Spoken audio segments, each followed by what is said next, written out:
That's like the first red flag. If everything else in the neighborhood is going for like $3,000, $3,500, and you find this offer for like $2,100, $2,000, it's probably too good to be true, and you should definitely look more into this property before sending the wire transaction or agreeing or signing. Oh, I gotta go. I've been working, told them please don't hit my phone. I'm in my zone, bruh, just leave me alone. Was on the road, but I swear I'm coming home. Now the drinks on me, I think we need a toast. See, I did it for me. Now my old friends calling, told them nothing's for free. Told me time is money, dog, swear I paid all my fees. I was starving for this game, now my family can eat. Hey everyone, welcome to another Cup of News episode with your hosts here, Peter and Matt at the Cup of Nurses studio in San Diego. If you find value in this podcast, enjoy watching us or listening, please drop the 5 stars, like, or share with your loved ones, friends, family. This is how the podcast grows. This is how we get downloads, and this is what motivates us to keep on producing this high quality content. For anything related to Cup of Nurses, check out cupofnurses.com. Show notes, we're buffing up the site. It's going to be easier to search for things such as articles, anything that we've been producing, and you could even use it for education. We got a ton of research studies on there. We got some cool videos on YouTube that's coming out in social media, such as like our TikTok reviews. So tune in for those. Those are great. And we have our nursing debriefment. So we talk about what's happening in our current situation as travel nurses and etc.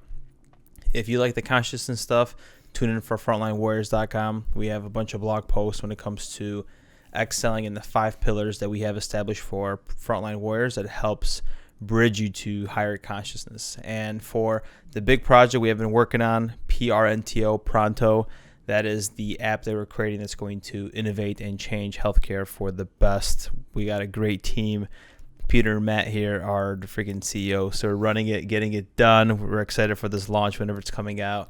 And yeah, let the show begin. How you doing, Pete? I'm doing great. Thank you for a beautiful introduction, Matt. But it's episode 89. We are going to talk about how to not get scammed on property. We're going to offer some tips on what to look for and how to avoid property scammers. And we're also going to share a little bit about our journey about almost getting scammed on property in Miami, Florida.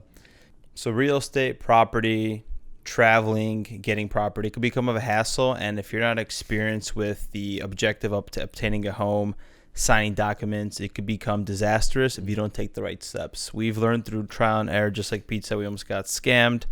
And from there, you learn how to become better and better at it. Yeah, the whole Miami thing was a trip. And interesting because you own property in Chicago, so you have people rent out your property. And you had that whole situation with the lady that had like the lower credit score. But, you know, that complicated a lot of things. Definitely. But still, it's something that you want to take into consideration. So the thing is, it's kind of accurate for the most part, but it doesn't take context into consideration. So someone can have a low credit score for something that was kind of out of their control, or something that's not necessarily true. Like in some case, people get a divorce and then their credit score plummets because of the whole divorce. School loans, people have a lower credit because of that. Poor credit card history, people that don't have a lot of credit cards even have a poor credit score because there's no credit history that they have. So it's hard to give them a score. So it's not the most accurate thing in the world, but at least it gives us a good idea of how you are financially in like a big perspective, not necessarily singleized and individualized, but like on a grander scale of things, it's a pretty good metric. And if you're somebody that's on that side of the fence where maybe you have a low credit score, you had a divorce, you needed to take out loans for your kids, and you might have a hard time getting property, talk to your property owner or the person you're relying to, because the situation that Peter just described that happened to me. And divorced? No. Credit score dropped? The bad credit score, but I still accepted my tenant. Usually I take nothing 600 or below, and that person, I still went along with them even though they're in the 500s because I felt their situation out and I understood. And that's a risk that I take. But if you're on the other side of the fence, it doesn't hurt to be heard, be understood, and it could be by situational basis, not necessarily like a bank loan where it's fixed. Hey, if this is not the requirement that's being met, you can't have this interest loan or can't have this loan. So the first thing you should do always, if you're looking at new property to rent or you're a travel nurse looking for a short-term lease, is to verify the property owner. What we did with the whole Miami situation is we called the actual association, or actually the owners of that condominium place, and we asked them who's the owner, and they didn't really want to provide us with the information, but then we asked them if like, does so and so still live there, and they responded that no, they haven't been there for a few months. So we're like, okay, how does this guy say that he owns this property, but his name is not associated with the property? It's just he was there at some point in his life, but not in there now. So it's kind of sketchy. If they don't currently own it, then how are they the ones giving you the property? He said that he goes through like a broker or something like that. What did he say he goes through? A property manager. He said he goes to a property manager, so his name isn't going to be on certain documents or something sketchy like that. And then Matt was like, how is there a property owner and a property only manages one property? It doesn't make any sense. It doesn't. So how can you make a living off that? Yeah, so the question that Matt was asking the guy, it just didn't seem like a financially beneficial thing to have, nor did it seem like the right thing to have in the first place. Yeah, and a lot of people might not know that. And then also, there's websites that you can look at to find out if the property that you're renting out matches the person's first name and last name that is being said. And there's a website for each county that you go on, like a county office of property appraisers, and you could put in the address and you could find out who owns this property. So that this was weird because the people said they moved out, but the government website wasn't updated. So this scammer technically still had that window of proof to show, hey, I still live there. What's going on? So then we pushed things further. We couldn't do a video call. That was weird. And then we asked him for proof of ID. He said, oh, I can't do that. My lawyer tells me I can't do that. Or his wife or something like that was at first. Yes. And then we pulled back. And then what happened is this guy hit us up again. Okay, I think my wife said it's okay. After talking to her, I'm going to send you the ID. So he sent us an ID. Luckily, we have a friend that lives in Florida, and I'm sure you can go on florida.gov license and find out how it looks. We compared the actual identification of a Florida driver license, and it didn't match up. The spacing, the lining of the Photoshop file was off. And even the watermark was off. And that's when we're like, yep, caught this guy red-handed. And that was after I signed the contract, but we were waiting to pay him because we started finding out more clues, and the intuition was just not going with it. It didn't add up. It just smelled fishy, so we didn't end up going with it. The second thing to always do and watch out for is always sign a lease with an agreement. So you have to make sure that what you're signing is what you actually read, because you can't just verbally agree something and then expect it to be done if it comes to that point. For example, if in a contract it says that you have to pay for utilities, and then the guy tells you, oh, you don't have to pay for the utilities, make sure they change it in the contract, because it's what you're actually signing. Because once you sign it, that's basically you agreeing that, hey, you have read everything. And just because you said something verbally doesn't mean that it's going to abide by the contract. There is certain states that follow verbal agreements, but a written agreement is always going to trump a verbal agreement, because you have something in paper that both parties should have read and agreed to and looked into and talked about before both parties signed. Yeah, so platforms like Airbnb, Vrbo, you might not have an agreement because you're skipping the process of a third-party app, and you're paying more because you're paying the comfort of having Airbnb take care of everything. If you're doing Craigslist, Facebook Marketplace, websites like Furnish Finder, we have great success with. I've used it since 2019. You want to get this written agreement that Peter's talking about. And a tip to that is make sure you read over the whole entire agreement and make sure everything's written out the way you want it. So what happens is during this process, you don't always have to sign this contract. You could send back a contract that's redlined. And this was my experience with my tenant, because I had my property set for Airbnb, so I had different rules. And then when I had my first long-term client or tenant, she redlined things that didn't make sense when it was like an Airbnb situation. And then also I told her that I never gave the time frame of 24 hours to just enter the property. I kind of had I could enter the property whenever. So the tenant noticed that, and then I had to go back to the contract. Were you trying to be sneaky or what? This is the standard Illinois site that had it that way.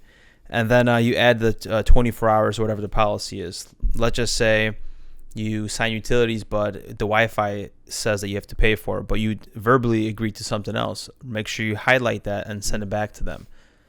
So yeah, just go over the contract, because it's like the syllabus in college and everything else. It has the power. It's a written agreement between both parties. If it's signed, that means you've read it, agreed to it, and that's how the following months, weeks, days are going to abide by. The third one, if it looks too good to be true, it probably is too good to be true. So, for example, take into perspective. Let's just say one person, you look at some property, and one property is listed in the same neighborhood for $3,000 a month.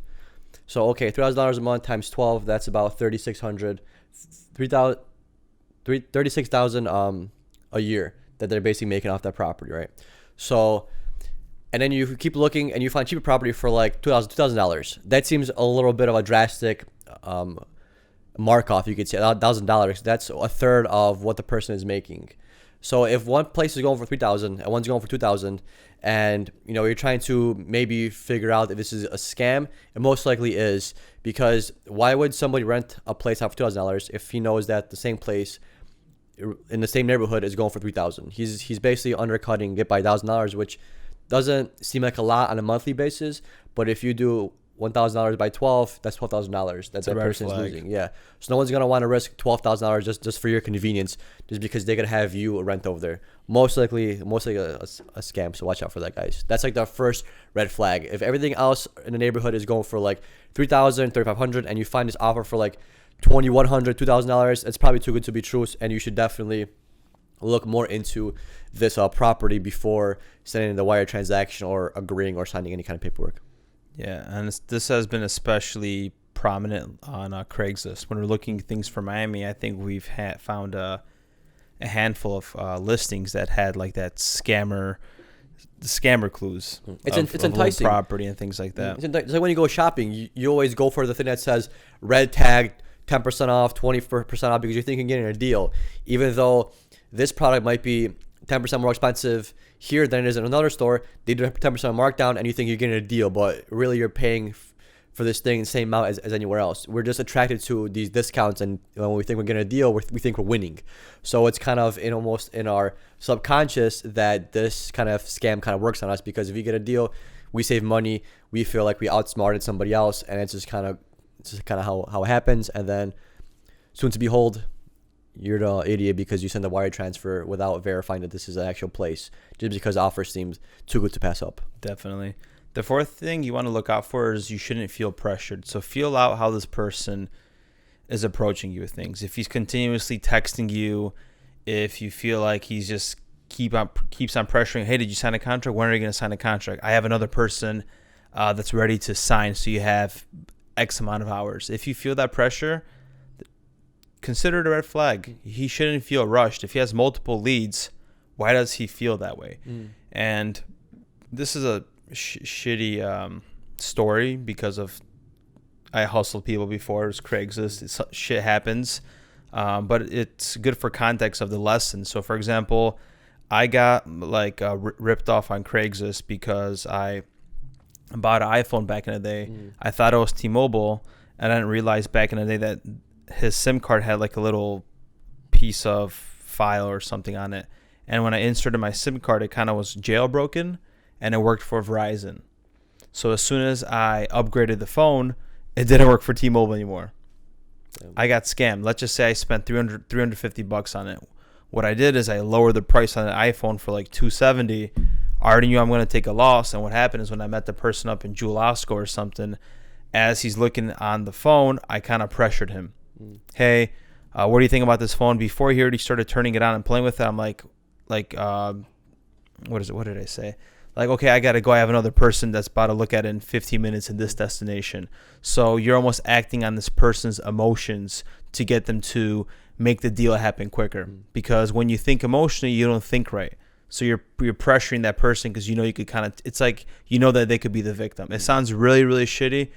I'm not proud of the things I did sometimes, but it's great in context to realize on the flip side what these scammers do to get you to submit and take their money, and before you find out it's a scam. Just the fact of scarcity, just somebody pressuring you and thinking that, hey, this is the only deal you're going to find, it's the only opportunity. You get emotionally invested and you're like, this is too good to pass up, and you just do it off of instinct instead of your true judgment, and it works. It works a lot of times. That's why you get these, like, on the news, not to bring it to the news again, but you get these small snippets that are very emotional, and you are able to almost like relate or appeal to these emotions. That's how people can kind of trick you. That's kind of how the way the news works too. I'm not saying that news is out to trick you and fool you, But I'm saying people know how to take advantage of people's emotions, and they play these little sound bites, little clips that tie into your emotions, just so you can relate better, or you get pressured into thinking a certain way, or you get pressured into picking sides, or in this case, pressured into buying a product or getting scammed on property. It's wild, but it really works. It really works. The fifth thing you want to look out for to avoid scams is if the pictures don't add up or they don't offer a video tour. So just going back to the whole contract thing is you're putting a clause for the tenants you have currently that you could give them a 24-hour heads up and schedule a walkthrough of the property. That happened in my with my landlord before in Venice when I was at work. So there shouldn't be a reason for you not to get a video tour, especially if he first said that he's local or nearby the property because he manages and takes great care of it. So if that doesn't happen, or the photos kind of seem off, or what's not being showcased, start raising that red flag, investigating more into the property. And getting this video call, that's the gold standard. Realize that before there was cell phones, before there was cameras, the way you would buy a property or see if you want to rent a property is you would physically go there just to make sure everything adds up. Because back before cameras and all this technology, people just talked over the phone, like a regular phone, and you couldn't verify that how the property looked just through the phone. So before you signed any kind of agreement back in the day, you had to drive over the property, physically check it out with your eyes, inspect it, look at it, and then sign it. So don't shy away from asking people about getting a video call or some more pictures or anything just to prove that property actually exists and that they actually own it. Because that's golden standard. It's like when you buy a house. You don't just go online, look at the pictures, and then purchase the house. You get a video tour. You go there, drive there, actually see it. Same thing goes with short-term or long-term leasing. Just because you're leasing it doesn't mean you don't have the right to check out where you're going to stay before you commit to it. Yes. I feel like people are scared to ask that. Like if it's not presented to you, I feel like people are almost asked to ask for more than what's listed. And it's completely okay. What's they're going to say is no, and then you kind of already know that it might be a scam. So it's in your best judgment to always ask for a video call. Even asking the right questions. If you ask very specific questions about like smoke alarms or something like that, if they're not like sure about it, but in the listing it says that, you can start throwing this person off and start kind of deciphering his like dialect during the conversation. If he's getting nervous, why are you getting nervous about your own property listing that you don't know the answer to? So you already can kind of tell that his intention is off in that sense because he's like unsure about a question that you ask. Or something simple where you're trying to find a 3-bedroom place and all you gotta do is ask like, oh, is it 2 bedrooms or how much? And if they get stumped by that question, that shows that they probably don't know the property because it's probably not theirs.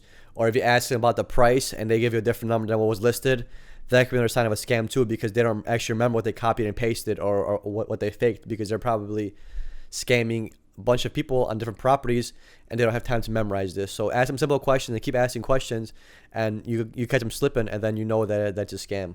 But you just gotta be careful because people are gonna try and take advantage of you in any way, shape, or form. But that pressure one's probably the biggest one, because that scarcity really, really gets people to buy things. Like look at the stock market, look at NFTs, look at cryptocurrency and all that stuff. It's all scarcity. It's all based on scarcity. The U.S. dollar is based on scarcity. Everything's based on scarcity. Art, all that kind of stuff. So that just shows you how almost programmed you are by realize that something is scarce. We want to own it, because not a lot of people can own it. I want to be the one that owns it. Especially for our audience that's maybe travel nurses or looking to travel nurse, because that's a big thing that's happening now is we have scarcity already built up, which is not on our side. You sign a contract within 2 weeks because that's been like the standard average in the industry, and you have 2 weeks to find a property. You have a bunch of onboarding stuff happening, coming from your agency, drug tests to take, physical, all the stuff that we're doing now. And you get overwhelmed, and you really are in your emotional state. Mm-hmm. So think about how much easier it is for scammers talking to people in our industry that are traveling. Mm-hmm. It's really, really important to make sure you get all your ducks in a row for this. Yeah, that's a good point. Number 6 is wire transferring money. So I haven't wire transferred money in years and years and years, and it's the 21st century. Not a lot of things require a wire transfer. You have things like Venmo, you have things like Zelle that you could complain to and possibly get refunded. But once you wire transfer someone money, it's almost like sending cash to just a random bank account, you could say, because you're not going to kind of do any kind of research if this bank account's legit or if this numbers is legit. You don't have time to do that kind of research, nor do we even know where to do that kind of research. So Zelle and Venmo and platforms like that, why they're beneficial is because they kind of take some of that risk away. That if you mess something up, they're in charge of that because they're also the bank and also the person making that transaction. So they could take that money out of that person's account and refund it back to you. But these wire transferring things, they can't. Once you wire transfer it, that's basically it. So if somebody asks you for a wire transfer, always ask, hey, can I Venmo you instead, or can I send you Zelle, or can I pay you the security deposit when I get there, or something like that. Pay them when you get there, they're probably always going to decline just because they want to have some kind of money just in case. For example, usually people require a security deposit like maybe a few days in advance. Just the fact that it shows you that you want this property and you're ready to commit, instead of just keep looking around and the last minute you kind of screw them over by saying, hey, I don't want this place anymore, I found a cheaper one. So it kind of locks you in place where everyone is accountable of the verbal agreement that they've made. So just beware of the wire transfer, because I'm not sure when was last time you wire transfer money, but last time I wire transfer money is probably sometime in probably nursing school, 5-6 years ago. Yeah, something very silly. I think it was for a a ticket, either a speeding ticket or some kind of a ticket where I had to wire transfer money to the government for something. Yeah, and if you feel like you're being pressured also that you have to pay the full payment right away, that's a sign too. Maybe you could kind of get an agreement going where you just pay the security deposit and you will pay rent or half of the rent when you get there, just so maybe you're minimizing damage there. Yeah, because if the property is fake, you're going to lose that no matter what. But it's better losing $1,000 for the security deposit compared to the $3,000 that you would have initially transferred over. That was for a security deposit and first month's rent or whatever. So the less money you transfer, the less money you lose. And if it's a worst case scenario, a scammer. I had another great point that I wanted to bring up and I just can't remember. I remember. But as a tip, even for people that are looking for property, since we're on the topic of property, don't ever be afraid to give an offer that's a little bit lower than a listing price, because you can get away with it. Just like anything about sales, sometimes people like to list their price up higher because they know there's people like that out there that's going to negotiate. So it might be $4,200, but they're willing to take $4,000, and that $200 is cushion that, hey, this guy didn't budge or didn't ask for anything less. So go ahead and try to shoot shot hey, usually as a travel nurse, you say listen, I have to look at my stipends to see if this works out. But if it doesn't, what is your lowest offer? And then sometimes they'll just lowball themselves for you instead of you shooting the offer. So take a look at those techniques and see if you could get away with any additional savings. And if you're a healthcare professional and a traveler, we always say that if you sign a short-term lease, we always say 3 months with potential to renew, because that kind of already makes them thinking that, hey, instead of 3 months, I might be able to get this for 6 months without having to find a new tenant. So always throw that in, because they might give you that deal, even though you kind of know you're not going to extend it for the other 3 months. You're just there for that first 3 months. It's always good to throw in there, because they might drop it by $200, like Matt said, or $300 or $100, and you might get a little bit better of a deal, because if you save $200 a month, that's $600 through your contract. That's like groceries for a couple weeks that you just saved right there. So always ask for less, and always try to get the most out of the situation. I agree with you, man. Great content for anybody that's into housing, property, travel nursing, you name it. Jam-packed episode. Hope you guys enjoyed this one. And of course, if you find value in this episode, you learned something today, please go ahead and share with people that could learn as well. And as always, this motivates us to keep on producing high quality content because we see it in the downloads. Thank you so much. See you guys. Have a blessed week.